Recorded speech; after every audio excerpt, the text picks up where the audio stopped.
Hi Dan, I'm just going to show you quick how to bring in some of those WIDS components into your Blackboard course. I'm just going to go out there and find a document that I can use. I'm going to choose my Introduction to Google Apps course that I did for Cert 50. At the screen you'll be seeing the course outcome summary, and we're going to go down to Quick Prints and choose Course Design. Once this populates in WIDS, we're actually going to export this as an RTF file. That way we can copy and paste into Blackboard very seamlessly and clean. So we're going to actually go up to the export button in Course Design and export it as an RTF file.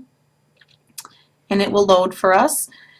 And when we pull that file up, it's just going to be the full document of the whole course in WIDS, all the information, all the above the line competencies, criteria, learning objectives, and so forth.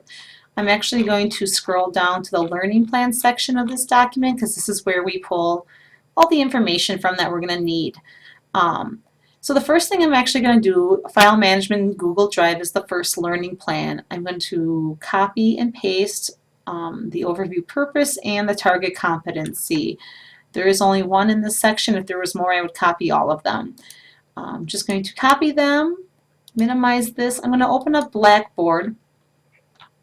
And what we're going to do for each learning plan is you need to build a content folder. So we're actually going to title this Learning Plan 1 File Management. I already have it set up in here, but that's the name of your learning plan, or whatever your learning plan is. And then I'm going to Control-V paste the rest of the target competency overview purpose into the text box and hit submit.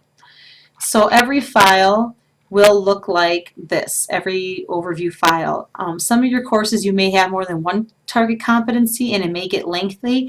What you can do is tell your students to just minimize that so that they can sort through easier, but we do need that information to be there and accessible when they want to view it. Okay, the next step is to open up that content folder for each learning plan, and you're going to add a checklist of activities. And again, we're going to pull that from WIDS.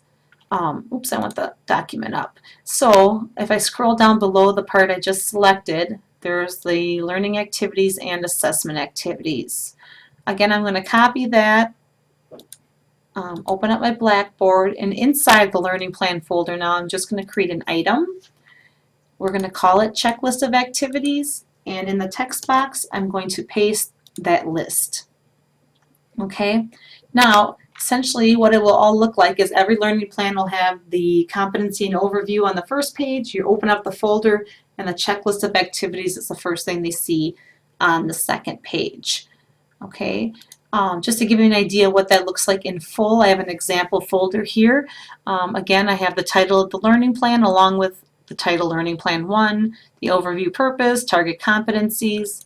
Inside that folder is the checklist of activities. The first thing below that is the learning plan introduction video, which is required for all learning plans. And then as we go down, it actually shows you all the items that are listed in the activities section in order as they're listed above. So I know the first thing I'm going to see down below is all the tutorials on getting started. Then they're going to view the instructor video that I created as a demo, and then they're going to do the various skills, and they're going to see all these activities and items listed below in this particular order. Okay. I hope that answers your question. Please let me know if you don't understand something or need further clarification on something. Thank you.